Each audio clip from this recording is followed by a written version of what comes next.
మొదట 3 వచనం చదువుకుందాం. ఆసక్తి కలవారు చదవండి. ఒకరు హెబ్రీ పత్రిక 11వ అధ్యాయము 1 నుంచి 3 వచనము దయచేసి చదవచ్చు. విశ్వాసం అనేది నిరీక్షింపబడే నిజస్వరూపమును అదృశ్యమైన ఉన్నటకు రుజువునై ఉన్నది. దానిని బట్టి పెద్దలు సాక్ష్యం పొందిరి. ప్రపంచములు దేవుని వాక్యం వలన నిర్మాణమైనవనియు అందును బట్టి చూడండి దృశ్యమైనది కనబడే పదార్థములచే నిర్మింపబడలేదనియు విశ్వాసము చేత గ్రహించుకొనుచున్నాము. ఇక్కడ ఏమంటున్నాడు? విశ్వాసం అనేది నిరీక్షింపబడి యొక్క నిజ స్వరూపం అన్నాడు. దేనికోసం ఎదురు చూస్తున్నామో దాని కొరకు ఎదురు చూసే దాన్ని నిరీక్షణ అంటారు. ఆ నిరీక్షణ ఎలా ఉంటుందంటే ఒక రోజున నిరూపించబడద్దు అనమాట. ఉదాహరణకి పిల్లలు పుడతారని చెప్పాడు దేవుడు అబ్రహాముకి. చూశాడు 25 సంవత్సరాల తర్వాత ఆ విశ్వాసం యొక్క నిరీక్షణ నిజస్వరూపమే ఇస్సాకు రూపంలో కనబడింది. ఓకేనా? ఆ తర్వాత ఇక్కడ ఏమన్నాడు? అదృశ్యమైనవి ఉన్నటకు, అదృశ్యం అంటే కనబడనివి, దృశ్యం అంటే కనబడేవి, అదృశ్యం అంటే కనబడనివి, కంటికి కనబడనివి. దృశ్యము అదృశ్యము, ఇన్విజిబుల్ అండ్ విజిబుల్. ఇక్కడ చూస్తే కనబడని కనబడవి, ఇక్కడ దృశ్యమైనవి మరియు అదృశ్యమైనవి. ఇక్కడ అదృశ్యమైనవి అంటే కనబడనివి ఉన్నవనటకు రుజువై ఉన్నది అన్నాడండి. ఏదైతే కనబడలేదో అవి ఉన్నాయనటకు రుజువట. గొప్ప విషయం అది. ఆ తర్వాత కిందకు వచ్చేద్దాం 2వ వచనంలో. దేనిని బట్టి అదృశ్యమైనవి ఉన్నవి అని ఎప్పుడైతే రుజువు చేయబడిందో దాన్ని బట్టి పెద్దలు సాక్ష్యం పొందిరట. ఎవరి పెద్దలు అంటే ఇక్కడ ఆ లిస్టులోనే ఉన్నారండి. పెద్దలందరూ ఎక్కడా లేరు, అక్కడే ఉన్నారు. ఇజ్బేల్ ఇక్కడ చూడండి, ఏబేల్ ఒక పెద్ద అనమాట, హాను ఒక పెద్ద అనమాట, విశ్వాస ఒక, అబ్రహాం ఒక పెద్ద, నోవాహు ఒక పెద్ద అనమాట. ఈ పెద్దలందరూ అక్కడే ఉన్నారండి. వీళ్ళే పెద్దలు. వీళ్ళందరూ దేన్ని చూశారంటే అదృశ్యమైనది ఒకటి ఉన్నది అని రుజువు చేయబడిన తర్వాత పెద్దలు ఏమన్నా అక్కడ పెద్దలు దాన్ని బట్టి పెద్దలు సాక్ష్యము, దేని బట్టి ఆ పై వచ్చినము అదృశ్యమైనవి ఉన్నవన్నటకు రుజువై ఉన్న తర్వాత ఈ చూడండి ఏబేలు కానీ, హాను కానీ, నోవాహు కానీ, అబ్రహాము కానీ, ఈ లిస్టులో ఉన్న పెద్దలందరూ, యాకోబు, ఇస్సాకు, వీళ్ళందరూ కూడా పరిశుద్ధులు ఇక్కడ కనిపిస్తారు మనకి. షద్రకు, మెషకు, గిద్యోను, వీళ్ళందరూ కూడా ఆ లిస్ట్ అంతా కూడా ఎవరంటే పెద్దలు. వీళ్ళే జ్యేష్ఠపు సంఘం అని కూడా చెప్పవచ్చు. వీళ్ళే ఆ గొప్ప విశ్వాస వీరులు అని చెప్పవచ్చు. వీళ్ళే ప్రార్థనా పరులు అని చెప్పవచ్చు. వీళ్ళే ప్రపంచాన్ని కదిలించినటువంటి గొప్ప భక్తి పరులు అని చెప్పవచ్చు. ఆ లిస్ట్ అంతా అక్కడ ఉంటుందండి. ఏదైతే అదృశ్యమైనది ఉన్నదో అది ఆ అదృశ్యమైనది ఉన్నది అని ఎప్పుడైతే బయలుపరచబడిందో, వాళ్ళకి తెలియపరచబడిందో దాని గురించి వారు సాక్ష్యం ఇచ్చారంట. దేవునికి స్తోత్రం కలుగాక. ఉదాహరణకి అబ్రహాము, దేవుడు దేనికి శిల్పియు నిర్మాణకుడై ఉన్నాడో పునాదుల ఆ పట్టణము కొరకు అబ్రహాము ఎదురు చూచుచుండేను. నీలో అమ్మేం చెప్పలేదు చాలామంది. మీరు వెంటనే మర్చిపోయారండి. ఇంత మతిపరు సంఘం ఎక్కడ చూడలేదు నేను. ఆమెన్ దగ్గరే మతిపరైతే ఇంత వర్తమానం దగ్గర మీరు ఎలా ఉంటారు అనేది ఇక్కడ నాకు చిన్న అనుమానం వచ్చేస్తుంది ఇప్పుడే. సో కాబట్టి మీరు చిన్న ఆమ్యానికి ఎలక్ట్గా లేనప్పుడు ఇంత వాక్యానికి మీరు ఏ విధంగా స్పందించగలుగుతారు అనేది ప్రశ్న. సో ఖచ్చితంగా మీరు ఏదైతే వింటున్నారో దానిపైన లక్ష్యం ఉంచండి. దేవునికి స్తుతి కలగాక, దేవునికి మహిమ కలగాక. ఏదో ఒక మనుష్యుడు నిన్ను బలవంతంగా ఆమెన్ చెప్పినట్టు ఉండకూడదు. పరిశుద్ధాత్ముడే నిన్ను బలవంతం చేయాలి ఈ విషయంలో, వాక్య విషయంలో. దేవునికి స్తుతి కలగాక. ఆ తర్వాత చూడండి, ప్రపంచములు అనే మాట కనిపిస్తుంది మనకి. ప్రపంచములు మనకు తెలిసిందల్లా ప్రపంచమే, కానీ ప్రపంచములు ఏవండి. కానీ ఇక్కడ ప్రపంచములో రాయబడింది. ఇంగ్లీష్లో ఏముందంటే వరల్డ్స్. ప్రపంచంలో ఎలా రాయబడిందో ఇంగ్లీష్లో కూడా అదే రాయబడింది, సేమ్ వర్డ్. ప్రపంచం అనేది మనకి ఒకటే కనిపిస్తుంది, కానీ బైబిల్ చెప్తుంది ప్రపంచంలో ఉన్నాయట. ప్రపంచంలో ఉన్నాయట అండి. దృశ్యమైన ప్రపంచం ఉన్నది, అదృశ్యమైన ప్రపంచం ఉన్నదట అండి. ప్రజెంట్ మనము దృశ్యమైన ప్రపంచంలో ఉన్నాం. దృశ్యం అంటే కంటికి కనబడేది, అదృశ్యం అంటే కంటికి కనబడనది. ఇప్పుడు అదృశ్యమైన ప్రపంచం ఉన్నది, దృశ్యమైన ప్రపంచం ఉన్నది. ఇది మన వాక్యం బోధిస్తుంది. దేవునికి స్తుతి కలుగాక. చూడండి, దేవుని వాక్యం వల్ల నిర్మాణమైనవనియు అందును బట్టి దృశ్యమైనది కనబడేడు, అంటే దృశ్యమైనది అంటే కనబడే పదార్థములచే నిర్మింపబడలేదని. ఇక్కడ ఏదైతే మన కంటికి కనిపిస్తుందో ఇదంతా కూడా దృశ్యమైనది, కనబడేడు పదార్థములచే నిర్మించబడలేదనియు విశ్వాసము చేత గ్రహించుకొనుచున్నాము. ఒక వాక్యం చదివిన తర్వాత ప్రార్థన చేసుకుందాం. కొలస్సీ పత్రిక 1:16.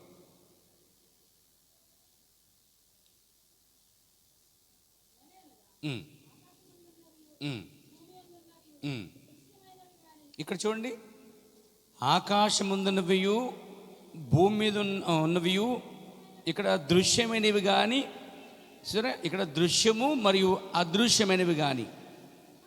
ఇక్కడ 2 మాటలు చూస్తే సరిపోద్దాం. అక్కడ దృశ్యము, అదృశ్యం, ఇది మైండ్లో పెట్టుకోండి. దీన్నే మన పౌలు గారు కొరింథీ పత్రికలో కూడా చెప్పాడు. ఏమని చెప్పాడంటే, ఒక మాట చెప్పాడు ఆయన మంచి విషయం, అది కూడా మీకు తెలియజేస్తాను. చూడండి, 2వ కొరింథీ పత్రిక 4:18 లేక 17 మనం చూస్తాం ఆ కార్యాన్ని.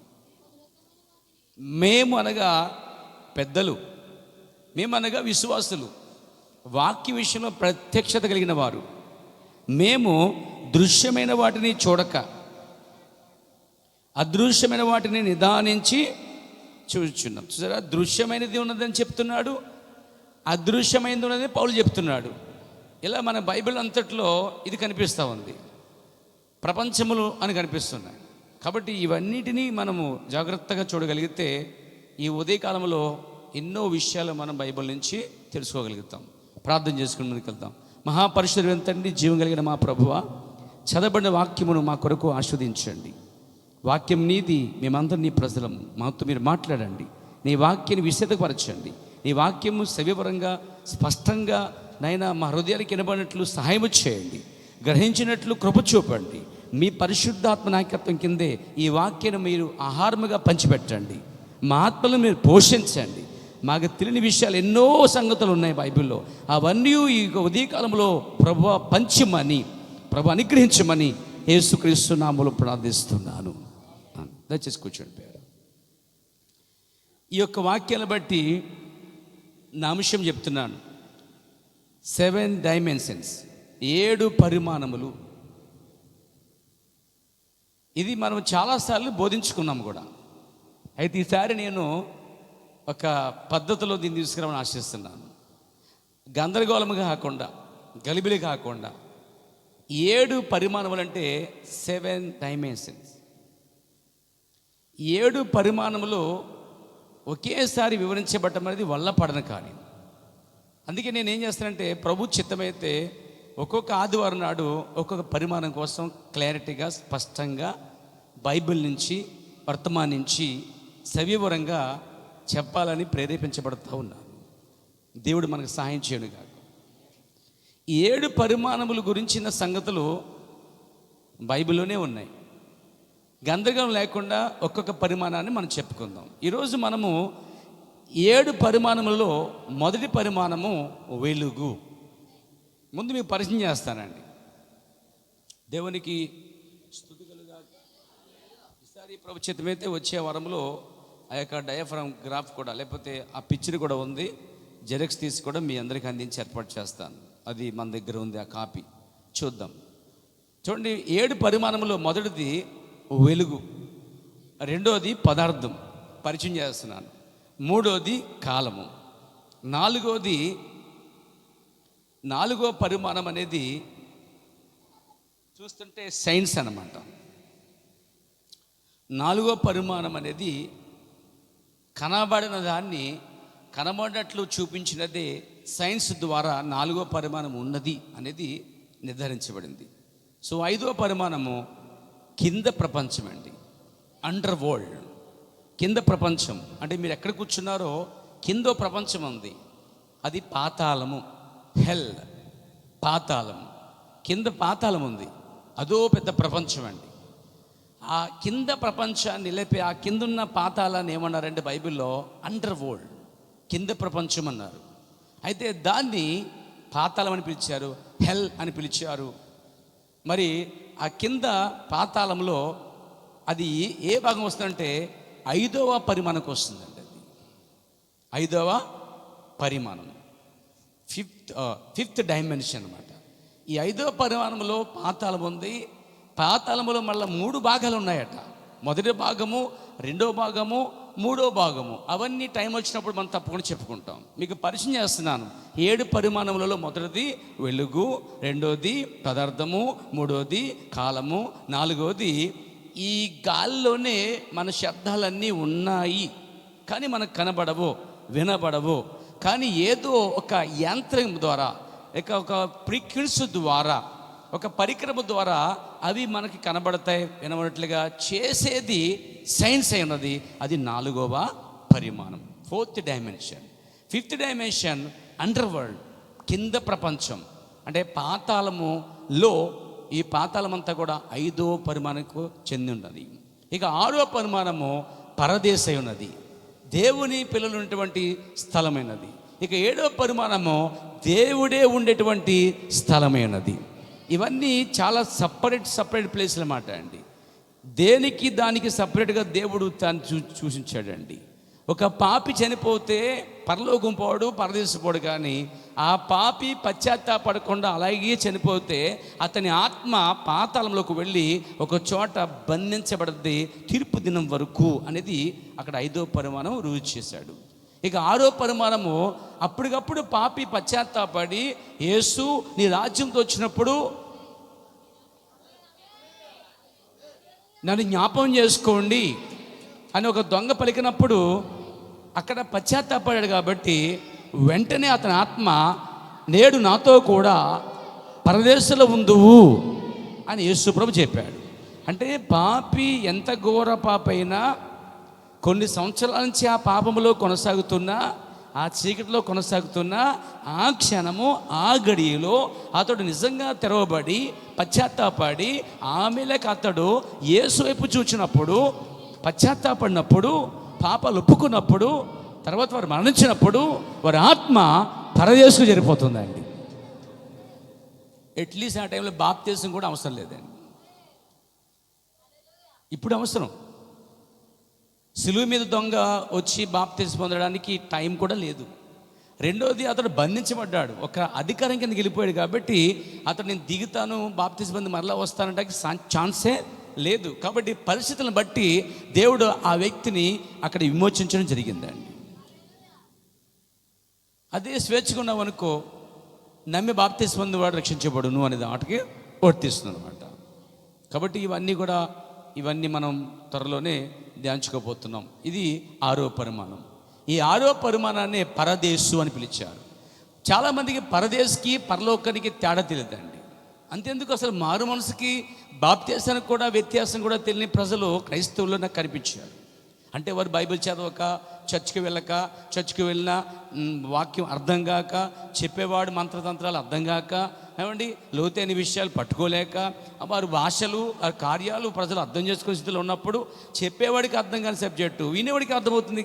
కాబట్టి ఆ విధంగా కన్ఫ్యూషన్ ఏర్పడి ప్రజలు అసలు గందరగోళంలో పడిపోయారు. ప్రజలు అసలు ఒక నిరీక్షణ, ఒక విశ్వాసం, ఒక గొప్ప సిద్ధపాటు ఇవన్నీ ఉన్నాయి, ఇవన్నీ వివరించబడ్డాయి అనే సంగతులు ప్రజలు ఒక కన్ఫ్యూషన్లో, గందరగోళంలో పడిపోయి భక్తి చేసిపోతున్నమాట. ఏం చెప్పినా అలా చేసిపోతుంటారన్నమాట. ఇక వారికి ఒక నడిపింపు అనేది ఉండదు. కాబట్టి ఖచ్చితంగా ఈ సంగతులన్నీ కనుక మీరు జాగ్రత్తగా వినగలిగితే మీరు చక్కటి పరలోకానికి మార్గం ఏర్పరచుకున్నట్టే. మీ అంతటి మీరే దాన్ని ప్రయాణించగలరు, మీరు దాన్ని కనుగోగలుగుతారు. పేరా ఈ విషయాలు తెలుసుకున్న ద్వారా మిమ్మల్ని మీరు రక్షించుకుంటారు, మీ కుటుంబం రక్షించబడతాయి, మీ చుట్టూ ఉన్న ప్రజలు కూడా రక్షించగల స్థాయిలోకి వస్తారు మీరు. అప్పుడు దేవునికి అది ఎంతో ప్రీతికరమైనటువంటి కార్యము, అది ప్రీతికరమైన సేవ ఉన్నది. దేవునికి స్తుతి కలుగాక. సో 7 పరిమాణాలు మీకు పరిచయం చేశాను. దీంట్లో మొదటి పరిమాణాన్ని సవివరంగా ఈరోజు వివరించుకుందాం. ఏంటది? 7 పరిమాణములలో మొదటి పరిమాణము వెలుగు. Praise God. సాధారణంగా వెలుగు, పదార్థము, కాలము, ఈ 3 మనం ఖచ్చితంగా భూమి మీద సజీవులుగా ఉన్నప్పుడే గుర్తించగలుగుతాం, చూడగలుగుతాం, స్పర్శించగలుగుతాం. చూడండి, ఇప్పుడు మనం వెలుగును చూడగలుగుతున్నాం. పదార్థాన్ని మీరు పట్టుకోగలరు, స్పర్శించగలరు, చూడగలరు, వినగలరు. ఈ వెలుగు, పదార్థము, ఇంకోటి ఏంటి, కాలము, ఈ 3 పరిమాణములు, ఇవి 3 డైమెన్షన్స్. ఈ 3 పరిమాణాలని మనము తెలుసుకోగలం. మనకి 5 పంచేంద్రియాలు ఉన్నాయి. 5 సెన్స్ అన్నమాట. 5 సెన్స్ అంటే 5 పంచేంద్రియములు అంటే దాన్ని ఏమన్నాడు, జ్ఞానేంద్రియములు అన్నాడు. 5 జ్ఞానేంద్రియములు అంటే 1 వినుట, 2 చూచుట, 3 వాసన, 4 రుచి, 5 స్పర్శ. ఇవి శరీరంలో ఉన్నాయండి. ఇదిగో వినగలుగుతున్నాం, ఇదిగో 2 చూడగలుగుతున్నాం, 3 వాసన చూడగలుగుతున్నాం, తర్వాత 4 రుచి, 5 ఒక చీమ తాగ్గానే వెంటనే మనం స్పందిస్తాం, స్పర్శ అన్నమాట, స్పర్శ. ఈ 5 జ్ఞానేంద్రియముల ద్వారా వెలుగు ఉన్నది, పదార్థం ఉన్నది, తర్వాత 3 కాలం ఉన్నదని ఈ 5 జ్ఞానేంద్రియాలు మనకు ఉన్నాయి గనక వాటిని మనం చూడగలుగుతున్నాము, అనిపించగలుగుతున్నాము. కానీ 4వ పరిమాణం చూడండి, దానికి ఈ 5 పంచేంద్రియాలు పనిచేయవు. ఈ 5 పంచేంద్రియాలు దాన్ని పట్టుకోలేవు. కానీ కాలమును, పదార్థమును, వెలుగుని, ఈ 3 మాత్రము మనలో ఉన్న ఈ 5 పంచేంద్రియములు, ఈ 5 జ్ఞానేంద్రియములు, ఈ 5th సెన్స్ ఖచ్చితంగా వాటిని పట్టుకోగలవు, చూడగలవు, మరియు తెలుసుకోగలవు. కానీ 4వ పరిమాణము, 5వ పరిమాణము, 6వ పరిమాణము, 7వ పరిమాణానికి ఈ పంచేంద్రియములు అనగా ఈ 5 జ్ఞానేంద్రియాలు ఎందుకు పనికిరావండి. దానికి కావాల్సింది 6th సెన్స్, 6వ జ్ఞానేంద్రియము. ఈ 6వ జ్ఞానేంద్రియమే ఫెయిత్, విశ్వాసము అన్నాడండి. ఇది విశ్వాసము ద్వారా ఈ ప్రపంచంలో ఉన్నవనియు, విశ్వాసము ద్వారా పరదేశం ఉన్నదనియు, విశ్వాసం ద్వారా పాతాళం ఉందనియు, విశ్వాసం ద్వారా రక్షణ ఉన్నదనియు, విశ్వాసం ద్వారా స్వస్థత ఉందనియు, విశ్వాసం ద్వారా ఎత్తబాటు ఉందనియు. దీనికి కావాల్సింది 6th సెన్స్ అనగా 6వ జ్ఞానేంద్రియము. కాబట్టి మన 5 జ్ఞానేంద్రియాలు వెలుగు, పదార్థము, కాలం దాకా పనిచేస్తాయి. కానీ 4, 5, 6, 7 పరిమాణానికి కావాల్సింది ఏంటంటే మనలో ఖచ్చితంగా 6వ జ్ఞానేంద్రము, అదే విశ్వాసమైనది. విశ్వాసం అనేది లేకపోతే దేవునికి ఇష్టం అసాధ్యమని బైబిల్ చెప్తుంది. విశ్వాసం అనేది లేకపోతే ఇవి మనము చూడలేము, వినలేము, దానికోసం సిద్ధపడలేము. సో అంతే, బైబిల్ అంతా కూడా విశ్వాసం మీదే ఆధారపడి ఉన్నదండి. విశ్వాసం మీద. విశ్వాసం లేకుండా బైబిల్ చదువు నీకు అర్థం కాదు, నీకు దాన్ని పట్టుకోలేవు. ఖచ్చితంగా మనం చూడగలుగుతాం. దేవునికి స్తుతి కలుగాక. సో మొదటి పరిమాణం చూద్దాం. బైబిల్లో వెలుగు అనే మాట మనం చూస్తున్నామండి. ఆమె చెప్తారా? ఆది కాండము 1వ అధ్యాయములో 3 మరియు 4, 5 వచనాలు చదవండి సరిపోయారు. దేవుడైన యెహోవా సృష్టి ప్రారంభములో ఆయన మొట్టమొదట ఏం చేశాడంటే సృష్టిలో మొదట వెలుగును చేశాడండి ఆయన. ప్రైజ్ గాడ్, హల్లెలూయా. అక్కడ దేవుడు భూమి ఆకాశమును సృజించెను అని ఉంటుంది, అది టైటిల్. తర్వాత ఇక్కడ కింద నుంచి వివరించుకొస్తాం మరి దాన్ని. చదవండి ఇప్పుడు 3వ వచనం నుండి. దేవుడు ఏమన్నాడట? వెలుగు కలుగునుగాక అన్నాడట. ఇంగ్లీష్లో లెట్ దెర్ బి లైట్ అన్నాడండి. అంటే వెలుగు కలుగునుగాక అన్నాడండి. ఎప్పుడైతే వెలుగు కలుగునుగాక అని పలికాడో వెలుగు అక్కడ వచ్చిందండి. అంటే దేవుడు మొట్టమొదట వెలుగును సృజించాడు. దేవునికి స్తోత్రం కలుగాక. ఇంకో విషయం చెప్పనా, మత్తయి సువార్త 4వ అధ్యాయంలో 16వ వచనంలో చీకటిలో కూర్చున్న వారికి వెలుగు ఉదయించును అని రాయబడద్దండి. ఇక్కడ నేను ఏం చెప్పబోతున్నాను, ఇక్కడ వెలుగు చాలా ప్రాముఖ్యమైనది. ఈరోజు వెలుగు లేకపోతే, సూర్యుని యొక్క వెలుగు లేకపోతే, చెప్పాలంటే వెలుగు ఎక్కడి నుంచి వచ్చింది? సూర్యులోంచి వచ్చిందండి. సూర్యుడు దేవుడిగా ఉన్నాడు, వెలుగు దేవుని కుమారుడిగా ఉన్నాడు. సూర్యుడు వెలుగుగా ఉన్నాడు, ఆమేన్. సూర్యుడు దేవుడిగా ఉన్నాడు, సూర్యుడి నుంచి వచ్చిన వెలుగు కూడా దేవుడిగా ఉన్నాడు. ప్యారా, సూర్యుడు ఉన్నాడంటే రుజువే వెలుగండి. దేవుడు ఉన్నాడు రుజువే దేవుని కుమారుడై ఉన్నాడు. దేవుని బయలుపరిచిందే దేవుని కుమారుడై ఉన్నాడు. దేవుని కుమారుడు ఏమనంటే లోకానికి వెలుగై ఉన్నాడండి. మీరు చూడగలుగుతారా పిల్లారా? భౌతికమైన వెలుగు ఉందా? ఇది దేవుడు ఇచ్చిన వెలుగండి. మనకు జ్ఞానం ఎక్కువ ఏం చేశాడు, లైట్లు పెట్టుకున్నాం సొంత. ఇది కృత్రిమ వెలుగండి. ఇదేంటి కృత్రిమ వెలుగు, మనం సొంతం తయారు చేసుకున్నాం దాన్ని. కానీ దేవుడు రియల్గా చేశాడు దాన్ని. అది ఒరిజినల్ లైట్, అది నిజమైన వెలుగు. దేవునికి స్తుతి కలుగాక. మీకు తెలుసా, ఈరోజు ఆ వెలుగు లేకపోతే జీవ వృక్షములు, లేకపోతే ఈ యొక్క వృక్షములు అంటే చెట్లు చచ్చిపోతాయండి. వెలుగు వలన ఈ చెట్లన్నీ బతుకున్నాయి. వెలుగు లేకపోతే ఈ చెట్లు బ్రతకవండి, చచ్చిపోతాయి. మీకు తెలుసా, వెలుగు ద్వారా ఈ వృక్షములని చెట్లన్నీ కూడా బ్రతుకున్నాయి. వెలుగు ద్వారా చాలా కార్యాలు జరుగుతున్నాయి. వెలుగు చాలా అవసరం. ఈ కంతమాత్రం కాదు, ఈ వెలుగులో డి విటమిన్ కూడా ఉందండి. మన శరీరానికి కావాల్సిన డి విటమిన్ కూడా ఈ వెలుగులో ఉంది. ఉదయము మరియు సాయంకాలము మీరు ఎండలో నుంచోగలిగితే ఆ సూర్యులు వచ్చేటువంటి వెలుగులో వచ్చేటువంటి డి విటమిన్ అనేది మన శరీరంలోకి వస్తుంది అన్నమాట. చూడండి, చిన్నపిల్లల్ని చిన్నప్పుడు స్నానం చేసి ఆ ఎండలో పొద్దుట ఎండలు ఎందుకు పెడతానుకుంటారు? ఎండ కోసం కాదు, అక్కడ డి విటమిన్ కోసం. అది వారికి కూడా తెలియదండి ఆ విషయం. పురాతన కాలంలో ఆది నుంచి ఆ ప్రజలు దాన్ని తీసుకుని వచ్చారు.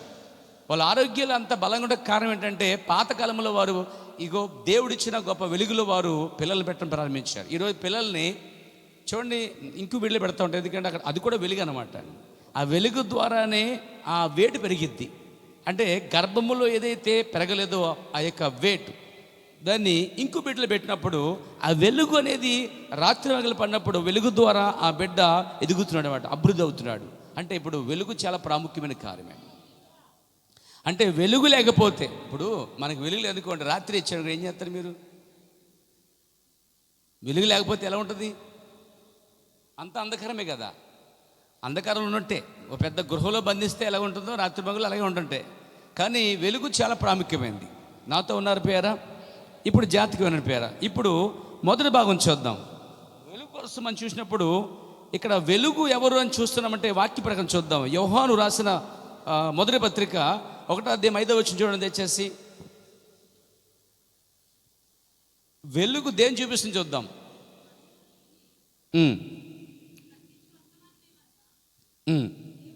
చూసారా, దేవుడు వెలుగై ఉన్నాడు అన్నాడండి.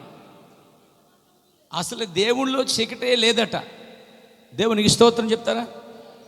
దేవుడు వెలుగై ఉన్నాడు అన్నప్పుడు సంఘం ఏమనాలి? గుర్తొచ్చిందండి, ఆమె చెప్తానండి అండం కాదండి. ఇంత మతిపరిపోతే ఎలాగమ్మా మరి? నువ్వు ఏ దారిలో వెళ్ళావో ఆ దారి గుర్తించకపోతే మరి మారిపోతావు. కనబట్టలేదని బోర్డెట్టాలి ఇప్పుడు అందరికీ. సో ఖచ్చితంగా మీరు ఆ వేని తప్పిపోతున్నారు. మీరు ఏది వాక్యానికి ఆమె చెప్పడం అనే చిన్న మార్గాన్ని కోల్పోతున్నారు. చూడండి, అది చాలా బలహీనమైన కార్యం అనమాట అండి. అక్కడే మీరు జీవాన్ని పోగొట్టుకుంటున్నారు. దేవునికి స్తోత్రం కలుగాక. జీవం మళ్ళీ రావాలంటే ఆ గాబ్రియేలు పలికిన మాట వర్ణించాలంటే లేక అభివృద్ధి పొందాలంటే ఆ మరియా ఆమెను చెప్తే కానీ ఆ వాక్యం ఆమె లోపలి గర్భం ధరించదండి. ఈరోజు ఈ ఉదయకాల వాక్యం నీ గర్భంలో రావాలంటే, నీ ఉదయంలో పడాలంటే నువ్వు దానికి ఆమె చెప్పకుండా ఆమెను తెరవకుండా నువ్వు రోజు కూర్చుంటే ఎలా వస్తుంది? అదే బిర్యానీకి అయితే పెద్ద నోరు వస్తుంది. చికెన్ మొక్కి లగ్గి మొక్కి బాబోయ్ కబాబులకి మాత్రం నోరు పెద్ద ఎత్తుంది. ఆమెను మాత్రం అసలే దెబ్బలాడడానికి లబలబ వచ్చేస్తుంది, నోరు పెద్ద అయిపోతుంది. తినడానికి మాట్లాడడానికి గొడవ పెట్టుకోవడానికి మాత్రం నోరు కప్పల పాప అంటుంది. దీనికి మాత్రం ఆమె అంటలేదు. మరి ఎలాంటి ఆత్మ నీలో ఉందో చూడు ఒకసారి. దేవుని వాక్యానికి ఆమె చెప్పే ఆత్మ దేవుని సంబంధమైంది. గంగిరెద్దుడు వరే భస్మయ్య అంటే బుర్ర అంటాడట. నేను ఒక గంగిరెద్దుడిని, మీరు గంగిరెద్దులా ప్రవర్తించకూడదు. వాడు ఆడే ఆట కాదు ఇది. పరిశుద్ధాత్ముడు ఏదైతే చెప్తున్నాడో దానికి మీరు ఆడాలి. దేవునికి స్తోత్రం కలుగాక, దేవునికి మహిమ కలుగాక. బైబిల్ చెప్తుంది దేవుడు వెలుగై ఉన్నాడని. అంటే వెలుగు దేవుని చూపిస్తుంది. చూడండి, వెలుగు ద్వారా చెట్లు ఎలా బతుకుతున్నాయో, దేవుని యొక్క వెలుగు ద్వారా ఈరోజు నీ ఆత్మలు వెలిగించబడతా ఉన్నాయండి. నాతో ఉన్నారా? దేవుడు వెలుగై ఉన్నాడు. ఒకటి. ఇంకొక చూద్దాం. కీర్తన గ్రంథం 119, 105వ వాక్యం చదవని పేరా. తోతర చదవాలి. నీ వాక్యము నా పాదములకు దీపమై ఉన్నది, నా త్రోవకు నీ వాక్యమే వెలుగు అంటున్నాడండి. అంటే దావీదు యొక్క త్రోవకి వాక్యమే వెలుగు అంటున్నాడండి. మీరు ఆమె చెప్పలేదు. మీరు చాలా మతిమరుపులో ఉన్నారు. మామూలు లేదండి. పొద్దున్న అసలు మీరు ఎలాగున్నారు? లేచారు కూడా? అసలు లేచారా? లేచి ఇక్కడికి వచ్చారంటే జ్ఞాపకం అవుతుందా? అసలు మీరు ఎక్కడున్నారో తెలుసా? మీరు ఎక్కడున్నారు? అసలే హూ ఆర్ యూ? ఎక్కడ ఉన్నావు అసలు? నువ్వు దేవుని సముఖంలో ఉన్నావు తెలుసా? మరి దేవుని సముఖంలో ఉన్నప్పుడు అజాగ్రత్తగా ఉండకూడదు కదా, జాగ్రత్తగా ఉండాలి కదా.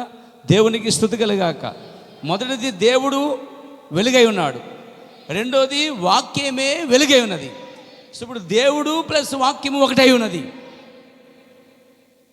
ఈ వెలుగు వాక్యం చూపిస్తుంది, ఈ వెలుగు దేవుని కూడా చూపిస్తుంది. ఇప్పుడు ఈ వెలుగు మీరు చూడగలుగుతున్నారా? ఈ వెలుగు మీరు చూడగలుగుతున్నారు, ప్రతి వ్యక్తి చూడగలుగుతున్నారు. ఆత్మీయంగా కూడా దేవుణ్ణి కూడా చూడగలుగుతావు, అలాగే వాక్యాన్ని కూడా చూడగలుగుతావు. ఎప్పుడైతే వాక్యం చూడగలుగుతావో నువ్వు వెలుగు చూసినట్లే. భౌతికమైన వెలుగు ఉన్నది కాబట్టి ఆత్మ సంబంధం వెలుగు కూడా ఉన్నది. ఈ భౌతికమైన వెలుగు ద్వారా చెట్లు ఎలా బతుకుతున్నాయో, ఈ వాక్యము ద్వారా చెట్లు అనగా చూడండి, బైబిల్ చెప్తుంది, అతడు నీటి కాలువన నాటబడినవాడే, ఆకు వాడక తన కాలమందు ఫలమిచ్చు చెట్టు వలే ఉన్నాడండి. అంటే ఇప్పుడు చెట్లు దేని పోల్చబడ్డాయంటే ఆత్మలు పోల్చబడ్డాయి, మనుషులు పోల్చబడ్డాయి. ఈ భౌతికమైన వెలుగు చెట్ల మీద పడినప్పుడు చెట్లు ఎలా బతుకుతున్నాయో, అభివృద్ధి పరచబడుతున్నాయో, ఆరోగ్యంగా ఉంటున్నాయో, చిగురిస్తున్నాయో, ఫలిస్తున్నాయో, దేవుడి వాక్యం వచ్చినప్పుడు నీ ఆత్మలు కూడా అభివృద్ధి పరచబడి బహుగా ఎదిగి మహావృక్షమై మంచి పంటను తీసుకొస్తుంది. ప్యారా, ఇదిగో భౌతిక వెలుగు మనం చూడగలుగుతున్నామండి. 5 జ్ఞానేంద్రియాల ద్వారా వెలుగు చూడగలుగుతున్నామా? స్పందించగలుగుతున్నామా? దేవునికి స్తుతి కలుగాక. సో మొదటిది దేవుడు వెలుగై ఉన్నాడు, రెండోది వాక్యం వెలుగై ఉన్నది. అంటే దేవుడు ఏ రూపంలో ఉన్నాడు? ఇప్పుడు వాక్య రూపంలో ఉన్నాడండి. ఇంకొక వెలుగు కూడా చూపించాలి మీకు. చదవండి, దేవునికి స్తోత్రం. యోహాను సువార్త 8:12 వచ్చినమండి. 8:12 వచ్చిన.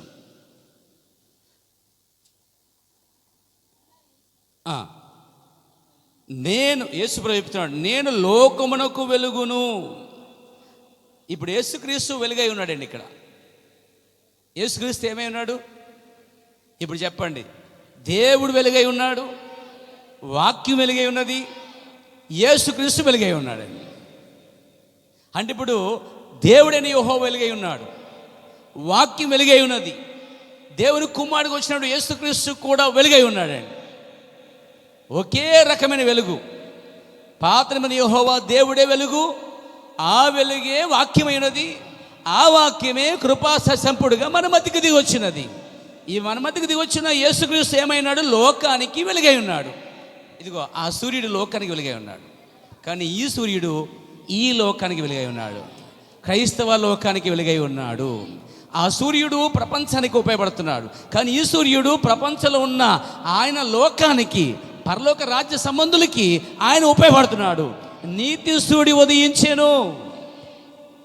బైబిల్లో ఉంది పేరు. నీతి సూర్యుడు ఎవరు కాదు? ప్రభువైన యేసుక్రీస్తు వారే నీతి సూర్యుడు. ఓ దేవునికి స్తోత్రం కలుగాక. మలాకీ గ్రంథం 4వ అధ్యాయము చూడండి, అక్కడ 2వ వచనం. అయితే నా నామమందు భయభక్తులు గలవారగు మీకు నీతి సూర్యుడు ఉదయించును. నీతి సూర్యుడు ఉదయించును. ఎవరి నీతి సూర్యుడు? ప్రభువైన యేసుక్రీస్తే. నీతి సూర్యుడు అంటే ఎవరు కాదు? యేసుక్రీస్తు ఈ భూమి మీద మనిషిగా ఉన్నప్పటికీ ఆయన అదృశ్యమైన దేవుడిగా ఉన్నాడు, మరియు ఆయన వెలుగై ఉన్నాడు. యేసుక్రీస్తు వెలుగై ఉన్నాడానికి వాక్యాలు చూద్దాం. యోహాను సువార్త 1వ అధ్యాయము 4వ వచనం నుండి చదువుకుందాం. అమ్మ చదవండి, ఒక చదవండి అమ్మ, పోటీలు వద్దే, చదవండి పర్లేదు, ఒక చదవండి. ఆయనలో, ఎవరిలో చూడండి, ఆది అందు వాక్యం ఉన్నది, ఆ వాక్యము దేవుడే ఉన్నాడు, ఆ వాక్యం శరీరం వచ్చినది. శరీరం వచ్చిన ఆ వాక్యం కోసం ప్రభు ఇక్కడ చెప్తున్నమాట. ఆయనలో జీవం ఉండేను, ఆ జీవం మనుషులకు వెలుగై ఉండేను, ఆ వెలుగు చీకటిలో ప్రకాశించింది కానీ చీకటి దాన్ని గ్రహింపుకుండాను అని చెప్తూ, మరి జాగ్రత్తగా చదువుకురండి కింద 9 వచ్చిందాక. దేవుని యొద్ద నుండి పంపబడిన ఒక మనుషుడు ఉండేను, అతని పేరు యోహాను. ఇక్కడ మీరు గమనించండి, యోహాను ప్రవక్తగా ఉన్నాడు. యోహాను వెనక్కి వచ్చేవాడు యేసు ప్రభువు అన్నాడు. యేసు ప్రభు సూర్యుడు అన్నమాట. సూర్యుడు ఉదయించే ముందు తెలుసా, ఉదయకాల నక్షత్రం, మార్నింగ్ స్టార్ అంటారు దాన్ని, ద మార్నింగ్ స్టార్. ఉదయకాలంలో కనబడే ఆ నక్షత్రము మిగతా నక్షత్రాల మీద పెద్దగా ఉంటుంది. ఆ నక్షత్రం తర్వాత సూర్యుడు భూమి మీదకి వస్తాడు. సూర్యుడు వచ్చిన తర్వాత ఆ నక్షత్రం మరిగిపోద్ది. నేనేంటో చెప్తున్నాను, మీరు ఏదో వింటున్నా కాదు, మీరు ఖచ్చితంగా వినవలసింది వింటున్నారు. దేవునికి స్తోత్రం కలిగాక. దాంతో మీరు కలవాలి ప్రియారా. కాబట్టి సూర్యుడు భూమి మీదకి వచ్చే ముందు పొద్దుట ఉదయ నక్షత్రం ఉంటుంది అనమాట. ఆ నక్షత్రం మిగతా నక్షత్రం మీద కొంచెం పెద్దగా ఉంటుంది, వెలుగు పెద్దగా ఉంటుంది. మీరు కావాలంటే ఉదయం కాలం మీరు చూడొచ్చు, కనిపిస్తుంది మీకు. అది కనిపించిందంటే కొద్దిసేపు తర్వాత ఏమవుతుందంటే భూమి మీదకి పెద్ద వెలుగు, గొప్ప వెలుగు, లేకపోతే ప్రపంచం సరిపడే వెలుగు రాబోతుంది. అంటే సూర్యుడు ఉదయించబోతున్నాడానికి సూచన అనమాట. సూర్యుడు లేనప్పుడు పెద్ద కాంతి ఎవరంటే అక్కడ ఆ నక్షత్రమే. సూర్యుడు వెళ్ళిపోయిన తర్వాత, లేకపోతే ప్రవక్త వెళ్ళిపోయిన తర్వాత సూర్యుడు రంగం మీదకి వస్తున్నాడు. వాడు చెప్పాలంటే ముందు యోహాను వచ్చాడు. యోహాను చిన్న వెలుగుగా ఉన్నాడండి, ఆయన కూడా వెలుగుగా ఉన్నాడు. కానీ నిజమైన వెలుగు వెనకున్నది. ఆ నిజమైన వెలుగు ఎవరంటే ప్రభువైన యేసుక్రీస్తు. ఆ వెలుగు గురించి దేవుని యొద్ద నుంచి పంపడ్డాడట. దేవుని యొద్ద నుంచి యోహాను పంపడ్డాడు. మరి యోహాను దేవుని యొద్ద నుంచి పంపడితే విలియం బ్రాన్హామ్ ఎక్కడి నుంచి పంపడ్డాడు? దేవుని యొద్ద నుంచే పంపడ్డాడండి. అంటే విలియం బ్రాన్హామ్ అనే ఈ వ్యక్తి చివరికాల ప్రవక్త ఒక సంస్థ ద్వారా పంపబడలేదు. కానీ యోహాను ఎలాగైతే దేవుని చేత పంపడ్డాడో అలాగే దేవుని ప్రవక్తలందరూ కూడా దేవుని చేత పంపడ్డారు. పేరా కొంతమంది సేవకులు మనుషుల చేత పంపించబడుతున్నారు, కొంతమంది సేవకులు దేవుని చేత పంపించబడుతున్నారు, దేవుని చేత పంపబడతా ఉన్నారు. దేవుని యొద్ద నుండి పంపబడిన ఒక మనుషుడు ఉండేను, అతని పేరు యోహాను. అతని మూలముగా అందరూ విశ్వసించినట్లు. అంటే వచ్చిన యోహాను వెలుగు కోసం సాక్ష్యం చెప్పడానికి వచ్చాడు. తనకన్నా వచ్చే వెనక వెలుగు కోసం చెప్తున్నాడు. అందుకే నేను తగ్గవలను, యేసు హెచ్చవలను. అదిగో నేను వెనక్కి వచ్చేవాడు నాకంటే శక్తివంతుడు, నేనేమీ కాదు, నేను చెప్పులు వాడలు పట్టుకోలేను, యోగ్యుడు కూడా కాను, అపాత్రుడు నేను తగ్గిపోవాలి. ఇక నా నక్షత్రం చిన్నదైపోతుంది. ఇప్పుడు పెద్ద ఉదయించే సూర్యుడు రాబోతున్న రంగం మీదకి. భౌతికమైన సూర్యుడు వచ్చే ముందు చిన్న నక్షత్రం కనిపిస్తుంది. ఆ తర్వాత నక్షత్రం మరిగిన తర్వాత సూర్యుడు యొక్క వెలుగు ప్రపంచమంతా కుమ్మరించబడుతుంది. ఆ వెలుగు వలన మనము జీవిస్తున్నాము, ఆ వెలుగు వలన వృక్షములు జీవిస్తున్నాయి. ఇది భౌతికముగా. అదే ఆత్మీయంగా రంగం మీదకి ఒక నక్షత్రము దేవుని చేత పంపబడిన యోహాను వచ్చాడు. యోహాను నక్షత్రం కనిపిస్తున్నప్పుడు అతను చిన్న వెలుగుగా ఉన్నాడు. అతను ఏమన్నాడు చదువుదాం. అతని మూలముగా అందరూ విశ్వసించినట్లు అతడు ఆ వెలుగు గురించి సాక్ష్యం ఇచ్చుటకు సాక్షిగా వచ్చాను. అతడు ఆ వెలుగై ఉండలేదు కానీ ఆ వెలుగు గురించి సాక్ష్యం ఇచ్చుటకు అతడు వచ్చాడు. నిజమైన వెలుగు ఉండేను, అది లోకములోనికి వచ్చుచు ప్రతి మనుషుణ్ణి వెలిగించుచున్నది అన్నాడండి. అదే ప్రభువైన యేసుక్రీస్తు అండి. యేసుక్రీస్తు కంటే ముందు యోహాను వచ్చి చిన్న వెలుగుగా కనబడ్డాడు. అప్పుడు ఆయన వెళ్ళిపోయాడు యోహాను. నక్షత్రం ఉదయకాల నక్షత్రం వెళ్ళిపోయిన తర్వాత సూర్యుడు ఎలా వచ్చి ఎంత ఉపయోగపడుతున్నాడు. ఈరోజు సూర్యుని ద్వారా మీ ఎండుమిర్చి కూడా ఎండబడుతుంది, మీరు ఉతికిన బట్టలు కూడా వెలుగు ద్వారానే చేయబడుతున్నాయి. వింటున్నారా? కొన్ని వెలుగు ద్వారా సోలార్ లైట్స్ కూడా వెలుగు ద్వారా వెలిగించబడతా ఉన్నాయి. వెలుగు ద్వారా చాలా ఉపయోగాలు ఉన్నాయండి. వెలిగే లేకపోతే మీ బట్టలు భయంకరమైన వాసన వచ్చేసింది. సో వెలుగు చాలా ఉపయోగపడుతుంది. ఇటు మనుషులకి, అటు జంతువులకి, అటు ప్రకృతిలో ఉన్న చెట్లకి, సమస్త పంటలకు కూడానండి. మీ పంటలకు కూడా వెలుగు ఉండాలి. వెలుగు లేకపోతే పురుగు పట్టేస్తుంది. వెలుగు ఉన్న చోట పురుగులు ఉండవండి. చీకటి ఉన్న చోటే పురుగులన్నీ కోరుకుంటాయి. చీకటి సంబంధించినవన్నీ కూడా చీకటి కోరుకునే పురుగులు ఉంటాయి. కానీ ఆ వెలుగు ఉదయించినప్పుడు ఈ చీకటిలో ఉన్న పురుగులన్నీ పారిపోతాయి. ఈరోజు వాక్యం వచ్చినప్పుడు పాపం అనే చీకటి నీలో నుంచి పారిపోద్దండి. వెలుగు కోసం అంతా ఇక్కడ వివరించబడిందండి. కొన్ని పురుగులు ఉంటాయి, మీరు లైట్ అయింది పారిపోతాయండి. అవి వెలుగు వలన విభజించబడతాయండి. అవి ఈరోజు చీకటిని ప్రేమించే కొన్ని పురుగులు ఉంటాయి. ఆ చీకటిలో వెలుగు రాగానే ఆ పురుగులు చీకటి విడిచిపెట్టి పారిపోతాయి. అంటే వెలుగుని వద్దకు రావలేవు, వెలుగుని ప్రేమించలేవు, వెలుగుని చేర్చుకోలేవు. వెలుగంటే భయం వాటికి.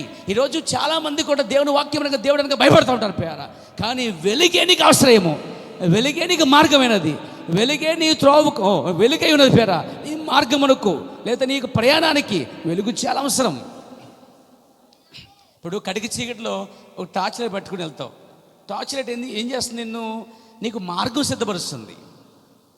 దాన్నే దావీదు పలికాడు, నీ వాక్యం నా పాదాలకు దీపం అన్నాడు, నా త్రోవకు వెలుగు అన్నాడు అండి. వాక్యాన్ని వెలుగుగా పోల్చాడు. వాక్యము దేవుడై ఉన్నాడు, మరి యేసు ప్రభువు లోకానికి వెలుగై ఉన్నాడు. ఇటు దేవుడు వెలుగు, అటు వాక్యం వెలుగు, ఇటు యేసుక్రీస్తు కూడా వెలుగై ఉన్నాడు. వెలుగు వలన ఎలాంటి ఫలాలు ఉన్నాయో చూడండి. ఒక వాక్యం కూడా మీకు చెప్పాలనిస్తున్నాను. దేవునికి స్తోత్రం కలుగాక. ఇతను ఏమన్నాడంటే, నేను ఆ నిజమైన వెలుగు కాదు, కానీ ఒక నిజమైన వెలుగు ఉన్నది, దాని గురించి నేను సాక్ష్యం ఇస్తున్నాను, మీరు నా వైపు చూడకండి అని యోహాను చెప్తూ ఏంటంటే, మీరు నా వైపు చూడటం కాదు, మీరు యేసు వైపు చూడండి. ఎదుగో నేను వెనక వచ్చుచున్నవాడు నాకంటే శక్తివంతుడు, ఆయన చాటని చేతిలో ఉన్నది, ఆయన మిమ్మల్ని పరిశుద్ధాత్మ నింపుతాడు, ఆయన లోక పాపాల మోసుకునే దేవుని గొరిపెల ఆయనని ఈ చిన్న వెలుగు సాక్ష్యం ఇచ్చి తప్పుకుంది. అప్పుడు యేసుక్రీస్తు గొప్ప వెలుగుగా వచ్చి, సూర్యుడు వచ్చి ఎలాగైతే ఉపయోగం ఉన్నదో ప్రపంచానికి, ప్రజలకి, జంతువులకి, పంటలకి, చెట్లకి, అదేవిధంగా ఈరోజు నీకు, నాకు, నీ ఆత్మలకి, నా ఆత్మలకు ఈ ప్రపంచంలో దేవుని యొక్క వాక్యపు వెలుగు ద్వారా అనేకులు రక్షించబడుతున్నారు చీకటిలో నుంచి. Praise God. సో దేవుడు వెలుగే ఉన్నాడు, వాక్యం వెలుగే ఉన్నది, యేసుక్రీస్తు వెలుగే ఉన్నాడు. ఆయన వెలుగే ఉన్నాడు కాబట్టి ప్రియులారా, ఒకరోజు మత్తయి సువార్తలో 4వ అధ్యాయంలో యేసు ప్రభు వారు తన సేవ చేసుకుంటూ కొన్ని గ్రామాలు వెళ్తున్నాడు. కొన్ని గ్రామాలు వెళ్తుంటే ఒక గ్రామం వచ్చింది. అదంతా చీకటి గల గ్రామం అంటండి. మొత్తం ఊరంతా చీకటిగా ఉంది. చీకటిలో కొంతమంది కూర్చున్నారు, ఆ చీకటిలోనే జీవిస్తున్నారండి. చదువుతారా? మత్తయి సువార్త 4వ అధ్యాయము 16 వచనం చదవగలరా? నజరేతు విడిచి జెబులోను, నఫ్తలి అను దేశముల ప్రాంతములలో సముద్ర తీరమందలి కపెర్నహూమునకు వచ్చి కాపురం ఉండెను. జెబులోను దేశమును, నఫ్తలి దేశమును, యోర్దానుకు ఆవలనున్న సముద్ర తీరమున అన్యజనులు నివసించు గలిలయు. అంటే ఆ అన్ని జనులందరూ, లేకపోతే గలిలీలందరూ కూడా ఎక్కడున్నారంటే చీకటిలో కూర్చున్నారట. ఇక ఈ జాతిగా ఉండండి, జనులు ఎక్కడున్నారు? ఇప్పుడు చీకటిలో ఉన్నారండి. అక్కడ చీకటిలో ఉన్నప్పుడు ఆ చీకటి ఎక్కడైతే ఉందో అక్కడికి యేసు నడుచుకుంటూ వెళ్తున్నాడట. Praise God, praise God. ఆమె చెప్తారా? మీకు తెలుసా, చీకటిని పారద్రోలేది వెలిగానండి, చీకటిని పడాపంచలు చేసేది వెలిగానండి, చీకటిని బహు దూరంగా తరుముకొట్టే శక్తి వెలిగే ఉందండి. ఇప్పుడు ఆ చీకటిలో ప్రజలు ఉన్నారు, వాళ్ళు మరణాంధకారంలో ఉన్నారట. వాళ్ళు చీకటిలో ఉన్నారు. ఈరోజు కూడా చాలామంది చీకటిలోనే ఉన్నారు.